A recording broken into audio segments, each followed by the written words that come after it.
روزی آخوندی هنگام گذر از کوچه‌ای پایش لغزید و در چاهی عمیق افتاد. فریاد و فغانش به آسمان رفت و مردم کوچه و بازار به دور چاه جمع شدند. هر کس از راهی می‌خواست کمکی کند.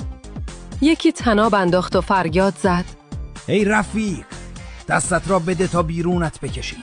آخوند اما دستش را سفت به سینه‌اش چسبانده بود و هیچ حرکتی نمی‌کرد. دیگری جلو آمد و با التماس گفت: حضرت آقا، عنایتی کن و دست مبارک رو به ما بده تا نجات پیدا کنی. اما باز هم فایده‌ای نداشت.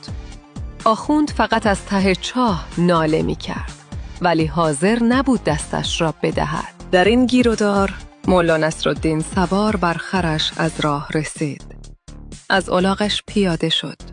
جمعیت را کنار زد و پرسید: چه شده که اینطور آشفته اید؟ مردی گفت: این آخوند بزرگوار در چاه افتاده و هر چه میگوییم دستت را بده نمیدهد. مولا نگاهی به داخل چاه و نگاهی به مردم کرد و با خنده‌ای زیرکانه گفت: شما جماعت هنوز طرز صحبت با این عزیزان را یاد نگرفته ای.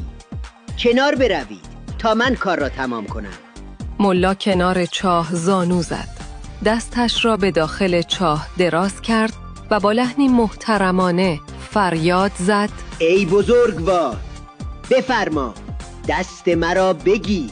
آخوند تا این را شنید بیدرنگ دست مولا را محکم چنگ زد، از چاه بیرون کشیده شد. مردی با تعجب از مولا پرسید: مولا، حکمتکارت چه بود؟ چرا او حرف تو را گوش کرد ولی حرف ما را نه؟ مولا در حالی که گرد و خاک لباسش را میتکاند پاسخ داد: بسیار ساده است. این جماعت یک عمر دست بگیر داشتند، نه دست بده. باید به زبان خودشان با آنها صحبت می‌کردی.